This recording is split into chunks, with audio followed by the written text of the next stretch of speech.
Hello everyone, আসসালামু আলাইকুম। সেদিন এই স্ন্যাক্স আইটেমটা বানিয়েছিলাম, সো এইটাই আজকে আপনাদের সাথে শেয়ার করব। এর জন্য ফার্স্টে আমি 1 কাপ পরিমাণ আটা নিয়েছি। এখানে আপনারা চাইলে ময়দা ব্যবহার করতে পারেন, যদি ময়দা না থাকে সেক্ষেত্রে আটা ব্যবহার করলেই হবে। এর মধ্যে এখন আমি লবণ আর তেল অ্যাড করে দিচ্ছি। এখন একটু একটু পানি দিয়ে একটা ডো রেডি করে নেব। এদিকে আমি আলু সিদ্ধ করতে দিয়েছি। এটাকে সেদ্ধ করে আমি ম্যাশ করে নেব, আর এটার জন্য আমি পেঁয়াজ কাঁচামরিচ ভেজে নিচ্ছি।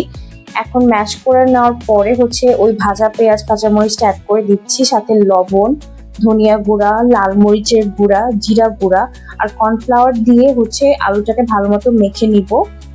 এদিকে যে ডোটা রেডি করে রেখেছিলাম সেটা দিয়ে একটা বড় সাইজের রুটির মতো বেলে নিয়েছি। এর উপরে আলুর পুরটাকে একদম ছড়িয়ে দিয়েছি এবং এটাকে লম্বা লম্বা করে কাট করে আমি রোল করে নিয়েছি, অর্থাৎ পেঁচিয়ে নিলেই হবে। এবং এটাকে আমি আবার 2 টুকরো করে নিয়েছি, কারণ যাতে একটু পাতলা টাইপের হয় এবং ভাজলে যাতে বেশি ক্রিস্পি হয়।